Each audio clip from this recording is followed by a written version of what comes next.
Cerita mualaf di pedalaman Pulau Buru, berjalan puluhan kilometer ke masjid terdekat.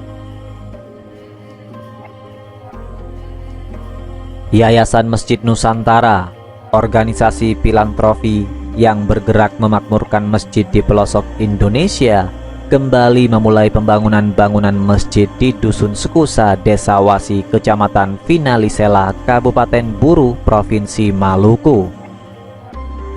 Tim Jelajah Masjid Nusantara berisi sobat masjid YMN, yakni Ihra Yanwar Tumiwa, Hernaidi Sidarta, Arif Mapa, serta aktor Adin Abdul Hakim, memulai peletakan batu pertama bangunan masjid bagi ratusan mu'alaf penduduk asli Pulau Buru, suku Rana.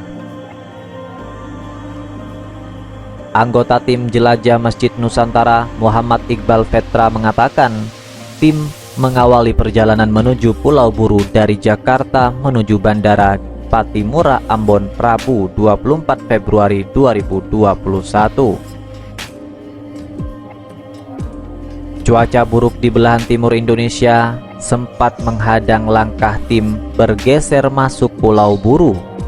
Jadwal penerbangan ke kota Namlea, Kabupaten Buru terlambat 3 jam lantaran bandara diselimuti awan tebal.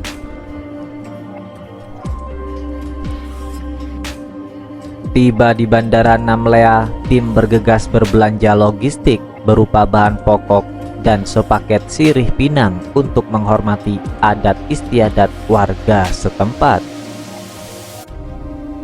Dari Namlea kita harus melalui jalur darat sekitar 110 km sampai Sekusa. Katanya kita harus melalui jalanan aspal, kemudian jalur tanah, dan butuh waktu 7 jam untuk sampai di sana, ungkapnya. Awalnya, hari yang sama tim akan langsung menuju Kampung Sekusa menumpangi mobil 4x4 milik relawan YMN di Pulau Buru. Sayangnya, cuaca kembali tidak bersahabat, sementara matahari terlanjur terbenam dan jalur terlalu mengancam jika dilalui saat gelap.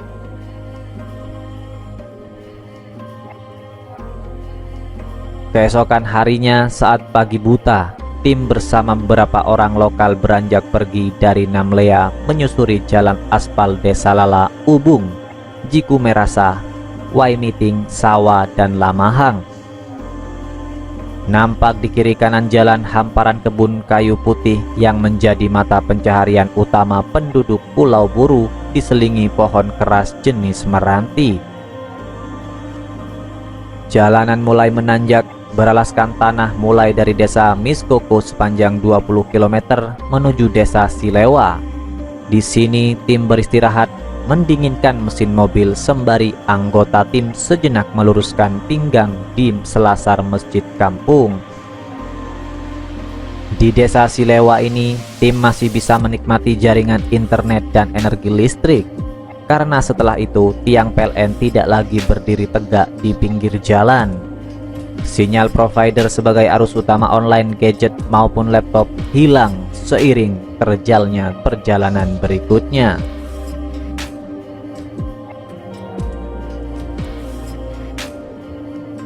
Dari Silewa, mobil mulai menyusuri jalan tanah merah, lebarnya cuma masuk 1 mobil. Medannya didominasi tanjakan terjal berbatu dari Gunung Karang, katanya. Raungan knalpot mobil menembus lembah dan hutan meranti dengan tutupan lahan yang cukup rapat. Tebing rawan longsor dan bongkahan pohon tumbang sesekali menghadang. Beruntung, langit saat itu cukup cerah dan mobil berhasil sampai Sekusa melalui puluhan anak sungai dan megahnya Gunung Pulau Buru. Jalur berat ada di Dusun Wailana-Lana, Kudilale, Wairei, Sekusa, Ukalahin, menyeberang sungai besar Waigereng, sampai kami tiba di tempat bermalam. Rumah warga muslim Mangat Nangan, sebutnya. Suku Rana yang bermukim di desa Wasi berjumlah ratusan beragama agama adat. Hindu, Kristen, dan Islam. Mereka bermukim di 4 dusun. Umum bagi warga di sana, dalam satu keluarga menganut keyakinan berbeda. Namun mereka tetap hidup rukun dan damai berdampingan. Mata pencaharian warga mengandalkan buruh petik daun kayu putih, menyadap damar, menanam coklat, dan bertani singkong sebagai makanan pokok. Dari ratusan warga ini, 83 orang diantaranya Muslim. Mereka merupakan mu'alaf dan keluar dari agama adat. Benar saja, saat tim jelajah Masjid Nusantara tiba, warga berbeda agama menyambut dengan upacara adat diiringi tabuhan tifa dan tarian cakalele. Ratusan warga tua, muda, pria, dan wanita bersuka cita dengan kedatangan tamu yang jarang datang ke kampung terisolir itu. Kami disambut kesenian khas suku Rana, kemudian harus merasakan sepatnya mengunyah campuran sirih, pinang, dan kapur. Itu sebagai bentuk penghormatan bagi tamu, ujar Iqbal. Pemimpin adat, pemuka agama, dan seluruh warga mengajak tim menyantap papeda, goreng singkong, dan pisang tanduk sebagai makanan pokok mereka. Obrolan hangat lintas agama dan suku mengalir bersama seteguk teh dan kopi.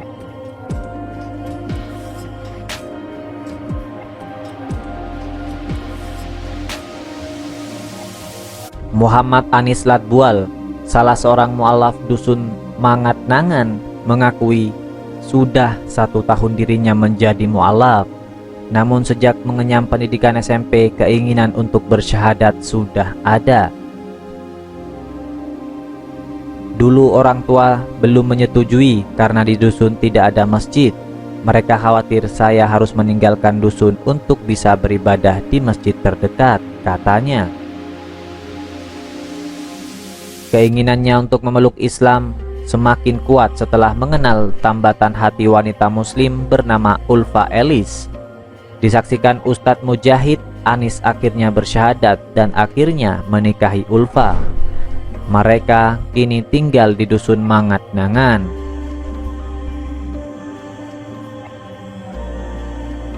Anis dan puluhan mu'alaf lainnya berharap bangunan masjid segera hadir di Suwasi. Dengan adanya masjid, muslim minoritas Suwasi bisa melakukan salat berjamaah dan sholat Jumat tanpa perlu menempuh jarak puluhan kilometer ke masjid terdekat. Tentu kami ingin ada masjid di sini. Bahkan mereka yang berbeda agama juga berharap sama, karena gereja dan pura sudah ada, ujarnya. Boas Waumese, seorang Fuji pemuka agama Hindu yang juga pemimpin warga Waumese, bahkan menghibahkan sebagian tanah milik keluarganya untuk didirikan bangunan masjid.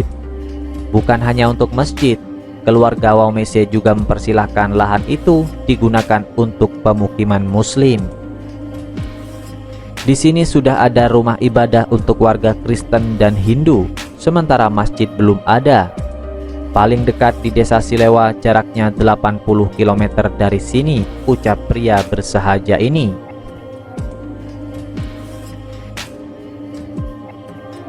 Boas mengatakan kerukunan beda agama dalam satu keluarga menjadi hal lumrah di suku Rana.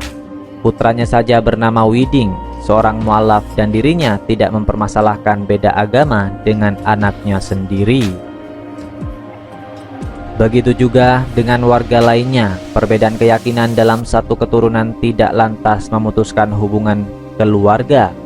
Mereka saling mendukung untuk menjalankan ibadahnya dan tetap bergotong royong membangun toleransi di Pulau Buru. Keluarga saya menghibahkan 100 kali 100 meter lahan untuk dibangun masjid. Toh itu untuk kebaikan keluarga juga yang mu'alaf, sebut dia.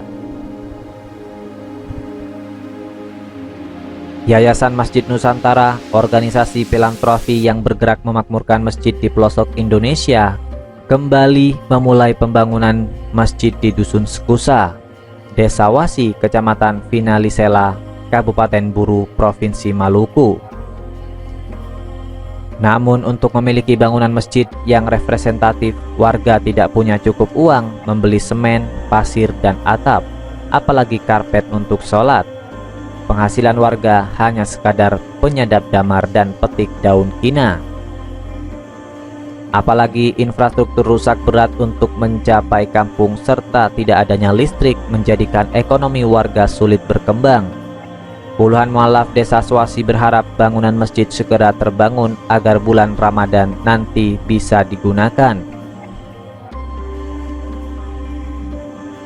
Sekretaris Desa Swasi, Soni Nacikit menerangkan, Swasi terdiri dari 4 dusun, yakni Dusun Ukalahin, Mangatnangan, Sekusa, dan Jehonangan.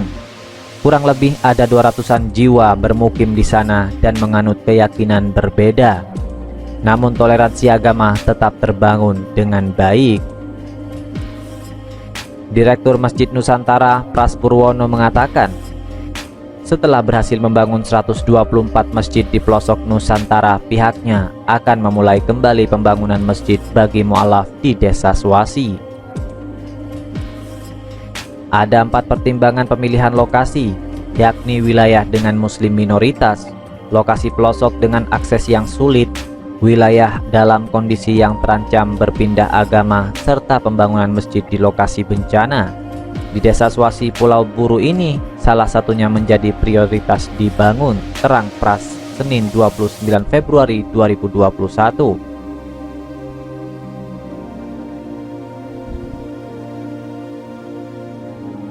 Pras memastikan proses pembangunan masjid di Sekusa akan digenjot agar bisa rampung sebelum masuk bulan Ramadan. Mualaf nantinya tidak terlalu jauh untuk melakukan tarawih dan sholat berjamaah. Masjid Nusantara akan terus konsisten membangun masjid yang nyaman dan aman bagi masyarakat pelosok. Kendala pembangunan akan selalu ada, namun hal itu tidak menyurutkan semangat untuk tetap bergerak. Pembangunan satu masjid itu bisa mencapai angka 250 sampai 280 juta. Yang tinggi pengeluaran itu di ongkos angkut semen dan atap. Kalau pasir atau batu biasanya bisa menggunakan dari wilayah sekitar, katanya.